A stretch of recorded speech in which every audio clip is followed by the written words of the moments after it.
Welcome to the channel, folks. I appreciate you clicking on the video. In today's episode, I wanted to share some channel updates with you about what's going on with the project cars and a little bit about what's going on with me. I'm in good spirits, but bad health and bad luck.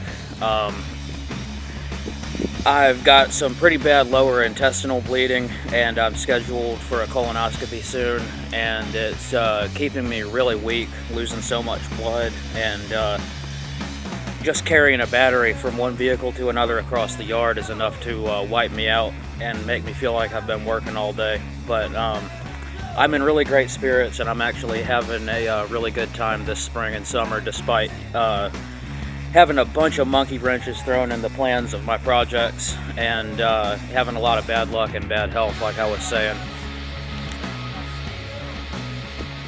I'm sure you guys can see the front bumper on the Satellite has been up pretty good, but before I touch on that, let me get to the brief update with the Ford police car project. Unfortunately, the inline 6 is still locked up in that thing. It's been sitting there with Marvel Mystery Oil and transmission fluid in all the cylinders for a couple of years now, and it still won't turn. I've been thinking about parking it on a big hill in gear and just, waiting until I see it move. That's a possibility, but I'm probably going to end up taking the head off of the thing and seeing if I can get it unstuck. And whether I can or can't do anything with it, I'm probably just going to V8 swap the car. That's what I've been thinking about doing for a while. Unfortunately, the last time I came out here to check on it and see if it was still locked up, I noticed that a lot of the places where I had painted the semi-gloss black have started to peel.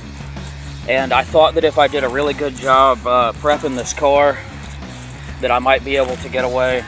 It's also peeling with the white. I thought that if I did a really good job prepping this car, I might be able to get away with skimping on primer, because I didn't have a lot of resources and money at that time. But I guess I know now that I can't skimp on primer. I'm glad I've never tried to skimp on primer with one of my customers' jobs, because this experiment has proved that it will not last. Speaking of customers' cars, I've got a 62 390 automatic T-Bird sitting here, and 390 and an automatic is all that came in them that year, if I'm not mistaken.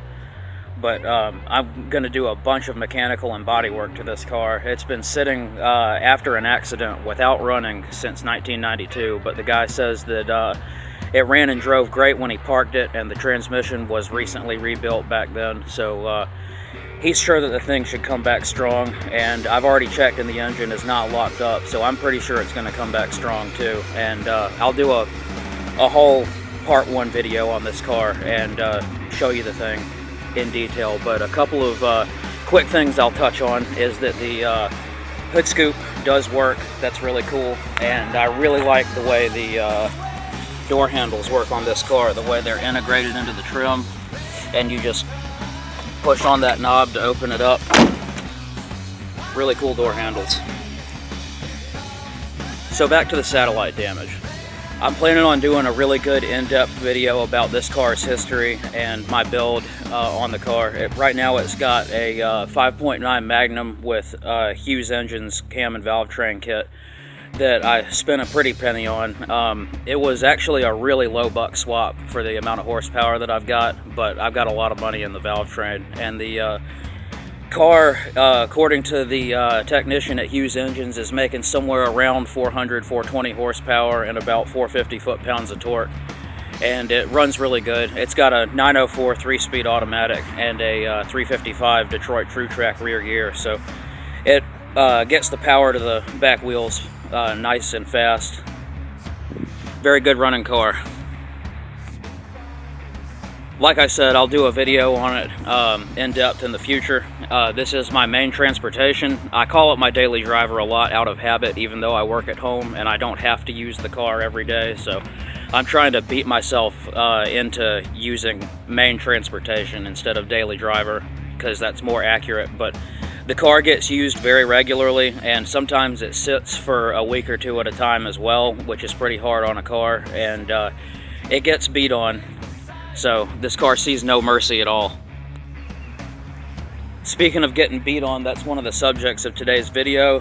I was driving the car home just the other night, and I was in the left lane moving a little bit faster than traffic, but not going much faster than 45 because my gearing is set up so that it's not very efficient to drive much faster than that. But I was moving a little bit faster than traffic on the left-hand side of a 4-lane highway, and that's 4 lanes on each side. And I was passing traffic, and one of the people in this conglomeration of cars decided that they didn't want to be passed, so they moved over right in front of me and then stabbed their brakes so fast I couldn't possibly react. That makes me mad. I keep really good wide sticky tires on the front and back of the car, and I've also learned to control the non-ABS drum brakes in the car very well, so it's not an issue with me stopping. It was just the person pulled over in front of me and, you know, slammed on the brakes immediately. And I was going a good clip faster than they were before they even hit the brakes. So I hit them really hard. And I'm really proud of this bumper, which is actually off of my 68 Coronet project. The original bumper and hood from the satellite project is actually over here from hitting a deer and also hitting a pole getting sideways in a parking lot. That didn't damage the hood, that just damaged the bumper. But I hit a deer one night and it damaged the original grill and headlight buckets. Man, that's a cake of leaves. But just trust me when I say that's the original grill and headlight buckets down there. And this is the original hood, which I'll show you guys a picture of what it looked like before it got damaged. This was the most unique satellite Roadrunner clone hood that I think anybody ever had.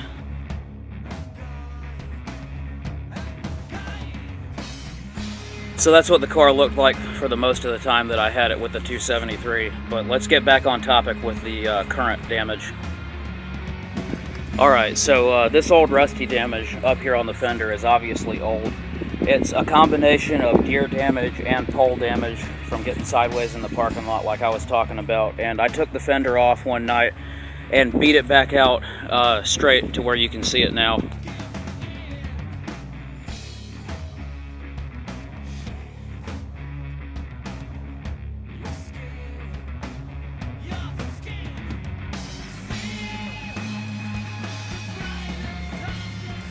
And I replaced the bent 68 satellite bumper with this bumper with bumperettes from off of my 68 Coronet race car project with a 6-point cage that has been sitting in limbo for a very long time.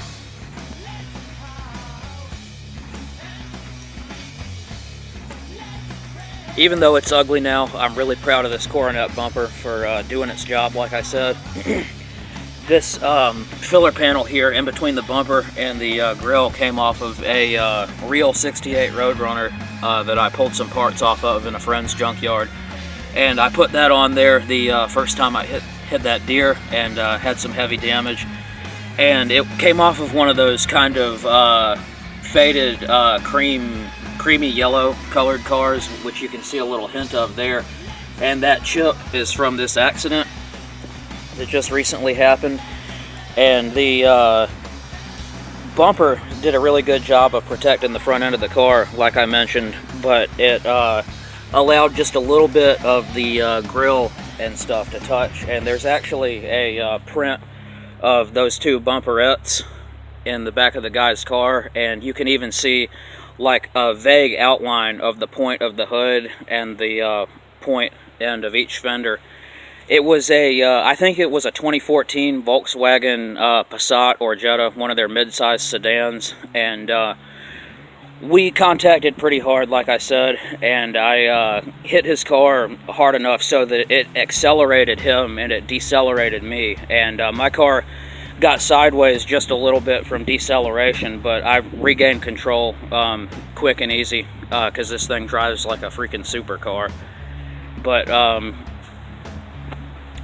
he did not come out so great. I'm pretty sure that his car is totaled, and I'm also fairly certain, based on the way that the guy was treating me and based on the way he was treating the police officer that showed up on the scene, that the guy was likely drunk, because he was being a real jerk. But I've been doing paint and body work for a few years now, and I can tell you that his car was almost certainly a total. He needed a bumper cover, he needed the actual structural bumper behind the cover, and he needed a trunk lid. And I can guarantee you that if he needed a trunk lid, that his trunk floor and the place where the trunk shuts were bent really bad too. And I can just about guarantee you that that little plastic bumper car that he was driving got totaled. One advantage I had is that the coronet bumper and bumper brackets actually stick out about an inch or so farther than the original bumper did. There's a good little gap there, and that's as far back as the bumper adjustments would let me put it, but that set the bumper out from the car a little bit, more like the 5-mile-per-hour era cars with the huge bumpers from the mid-70s. You know, back when cars were strong. Back when it was the law that you had to be able to hit something going 5 miles per hour and not get any damage to your car. A good-looking bumper that can take it. So the bumper sticking out like a big underbite, like the mid-70s cars, helped me a bit in the accident. I think I might have gotten a bit more damage to the softer parts of the front end, like this sheet metal panel and this piece of the aluminum grill. If you catch it in just the right light, you can see the very tip of the aluminum grill is not as pointy as it used to be. It's not really damaged bad per se, but you can tell that it made contact. As for fixing the car, that's going to be cheap and easy. AMD makes really nice reproduction bumpers, and the only conundrum that I'm in right now is I'm trying to decide whether I want to put the original bumper back on the car for looks, or if I want to put another 68 coronet bumper with these same bumperettes back on here for safety. Because the original satellite bumper fits a lot neater to the front end of the car, and it looks a lot smoother without the bumperettes. But if I'm going to be battling people in traffic like this, we've already proven that the bumper that sticks out a little bit more and has those bumperettes on it is badass, you know? Like total somebody else's car kind of badass. So that's pretty much where I am with the Green Machine right now. Just in case some of you folks that are newer to the channel haven't seen it before, there's some damage back here from where someone else ran into me, and the police determined that that wasn't my fault either. You got to be prepared for stuff like that. You know, if you're going to daily drive a muscle car for 10 years, people are going to be trying to take you out pretty much.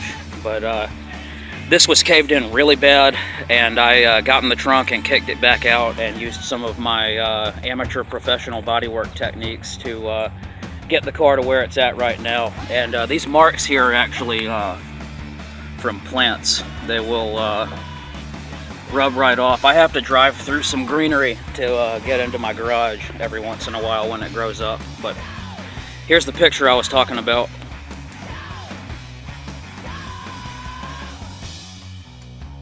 So that's what's going on body-wise with the 68 Satellite small block main transportation mobile here. And mechanically, things are looking a lot better. Let me open the hood up for you. I just recently adjusted out a little tuning issue that I've been having with the car for a while, and I feel a great sense of accomplishment with that. Not too long ago, I got my Dremel tool out and decided I was going to smooth up some of the rough brakes and stuff into the carburetor, and I got a little bit crazy with it and actually ended up porting it a little bit.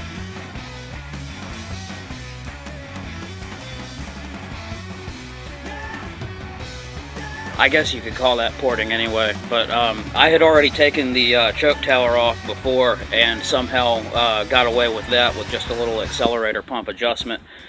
But after taking some more material off with the Dremel tool this time, I had to move up squirter size from a number 31 to a number 35, and this the number 35 is in the box with my accelerator pump cams here, because I used the accelerator pump cams to help me determine if I needed more or less fuel. And the accelerator pump cams don't give you more fuel, they just give you less fuel at certain throttle input levels. And After playing with a couple of them that gave you the most aggressive change, I found out that I actually needed more fuel instead of less. So I bought a larger, like I said, I went from a number 31 to a 35 just on a wild guess.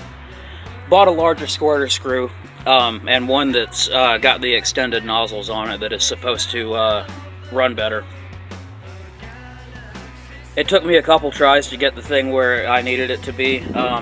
When I first threw it in there and adjusted it with the feeler gauge, the number 15 as it calls for, it was backfiring really bad, so I made it about 4 turns fatter, and that got close. That got me to stumble instead of backfire, which is an improvement. And I went 4 turns up from that and got a backfire again. So I went 6 turns back, down a little bit less than I went to start with, and the car's running really good right now. You can stop in the street and hit it from a dead standstill and swap the gas as fast as you want, and it'll just destroy these fat 295 5015s back here. I'm really happy with the way the thing's running right now, because I've been chasing that backfire around for quite a while, and I was trying to do it without spending money, but I finally spent a little bit of Christmas money on a squirter, which was just a few bucks. Been putting that off for way too long. So that's what's going on with the green machine. Sorry it's a little dirty in here right now, but a lot of pollen has been making it into the hood scoop hole, even when it's parked in its little garage area. It's not very well sealed in there right now.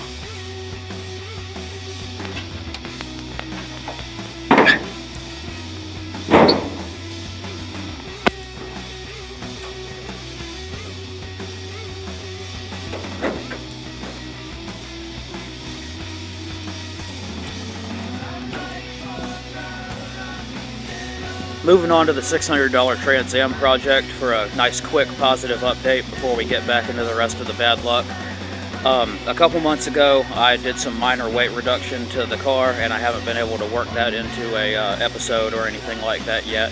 All I did was take the jack and the spare tire and the tire tool and a dead starter and the cargo roller, which is a lot heavier than you would think it is, out of the back of the car, and just for the sake of being thorough, I also shop vacked out the windshield washer reservoir, which was completely full. And you know, liquid's heavier than you would think. That was pretty much like having a half a gallon or 3/4 of a gallon of water up there for no reason.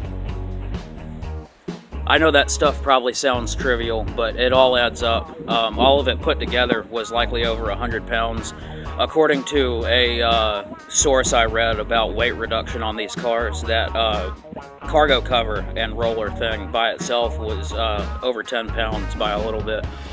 So I'm thinking that I probably knocked about 100 pounds off of the car, and that's one of the reasons why it was running so good in the video where I was showing its burnouts. Of course, I can still take the back seat out if I want to, but the back seat folds down really nicely. I like the way that works out, and it looks like it has no back seat in there already, even though that would help out a lot. I just didn't feel like going to the trouble to take the thing out. It's probably got Torx bolts or something like that holding it in there. So that's what's going on good with the Trans Am project. Unfortunately, over the winter, the battery died completely. It won't take a charge for some reason. And these tires have developed a relatively slow leak. They'll hold air for about, I don't know, less than 24 hours. You'll think they're holding air until you go to sleep, or if you look away from them for too long. But apart from that, the Trans Am project is doing really good. I just need to get a new battery in it and fix the slow leaks in the tires, and get around to putting the 410 gear and the spool in it. Of course, this is the factory V8 5-speed 79 Olds Cutlass project that I just posted an update video on the other day. I will leave a link in the description to that, probably, maybe not. If you want to check it out, go check it out. I'm going to be building the motor with a Edelbrock SP2P intake, and if you know what that is, you'll probably be interested in the build. Next bit of bad luck is the 75 F100 351 2-barrel project that I've been messing with. Those of you that have been following the channel are probably familiar with the fact that I'm working on this truck on a really, really low budget and trying to get it running on a shoestring budget, and it's just not going great, but it's not going bad either. There's a lot of junk in the gas tank right now, and I need to clean it out, and I need to get a good carburetor on it too. I've already replaced the fuel pump. But the last time I went to move the truck, unfortunately, I could feel the transmission slipping, so I parked it, put it in neutral up against these blocks, and checked the trans fluid, and there were all kinds of bubbles in the transmission fluid, so the in-radiator transmission cooler is leaking, and I'm just going to delete that thing and replace it with a regular old transmission cooler, because it doesn't usually get that cold here in North Carolina. Just maybe a couple of months out of the year it's really cold, and I'm not going to be using this truck regularly anyway. It's just going to be like for hauling trash and pulling cars and stuff like that when I finally get done with it. And, you know, also the general fun things that you do with an old pickup truck. So that's what's going on with the shoestring budget F100 for now. Alright, now let's move on to the last two bits of vehicular bad luck I've been having, the 73 Mustang and the 75 Valiant.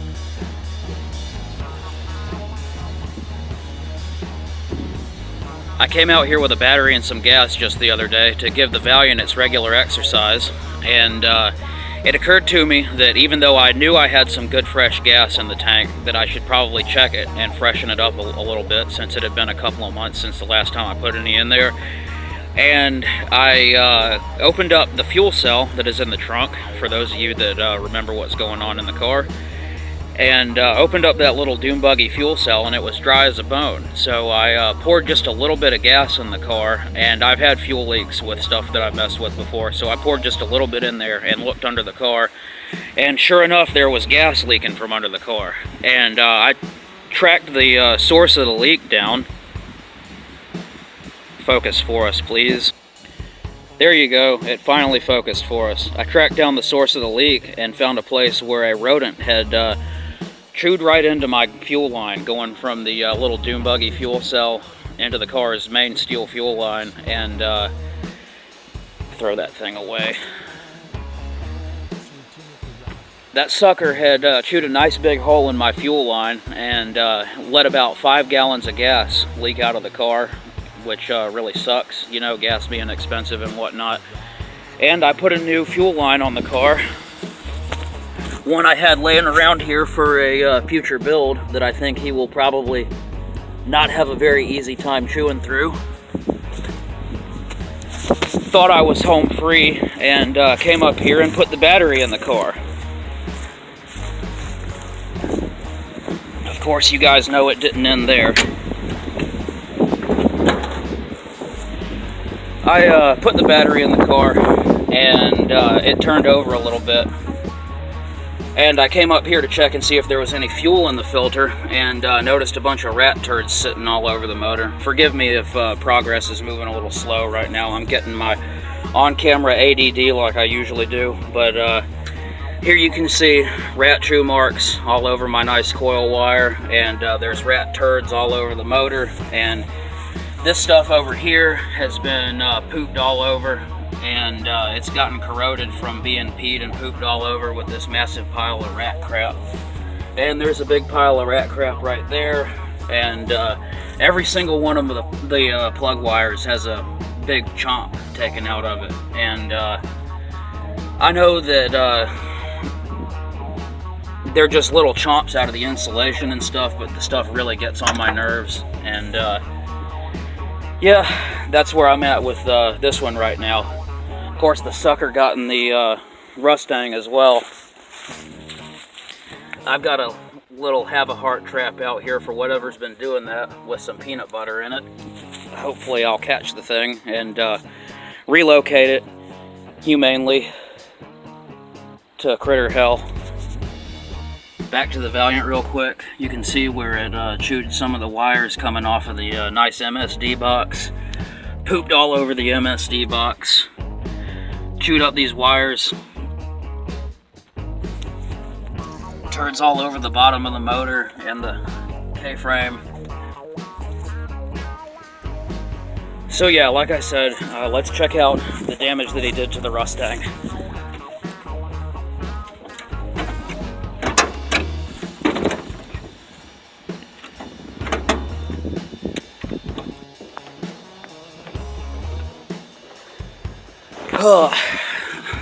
This SOB had a feast up here, especially on my nice Excel coil wire. Why does he have to eat the best parts? But as you can see, there's, you know, chew marks all over the distributor. Let me get out of the light. Chew marks all over the distributor, turds all over my motor. He ate up my nice brand new battery cable. Of course, he didn't want to eat my negative cable for some reason.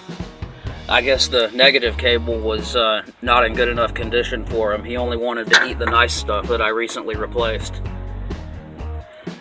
Just chewed the hell out of those spark plug wires. I'd be lying if I said I wasn't mad about this. I'm really mad about this. Of course I'm bothered by this, but I'm not gonna let it ruin my day. There's a life lesson to be learned about this in the Forrest Gump movie. And he made a lot of money off of it.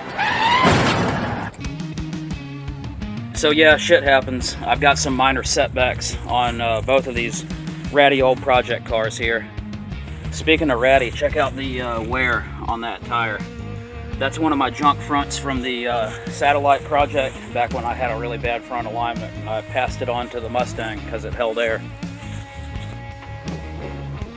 So that's what's going on with the Mustang project right now.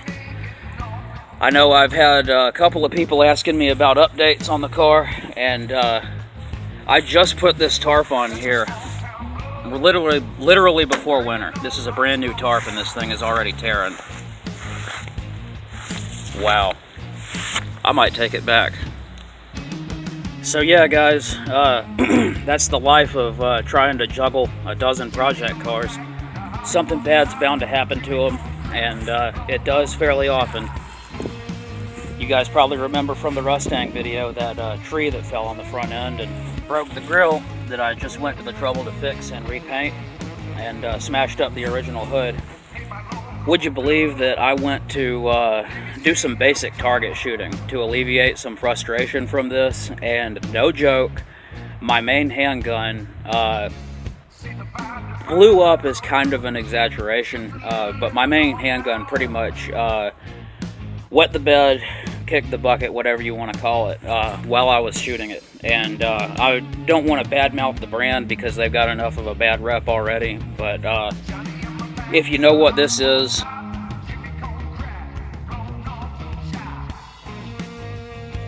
then you're probably a gun guy. I've got a lot of faith in the company, and their guns actually have a reputation for being very durable, but I called the company, and the representative that I spoke with told me, and I'm pretty sure as well, that I may have pulled the trigger on a squib. And for those of you that don't know what that is, I think that I got like a half dud in my magazine, and when I pulled the trigger on it, the bullet got lodged about halfway in the barrel, and then I pulled the trigger on the next round that got loaded, and that blew the gun apart basically. But it was a very safe explosion. It didn't hurt me at all. I was literally trying to dump a magazine, and the gun quit working, and I turned it around in my hand to see what was wrong with it, and it pretty much was in pieces. So yeah, guys, life has been throwing monkey wrenches at me left and right. I've got a lot of things to fix, and I'm going to send that gun back to the company, and it's going to be completely remade with the same serial number. It's going to be legally the same gun, but it's going to be a whole new build.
Well, folks, I hope you enjoyed the burnouts, because they were just for you.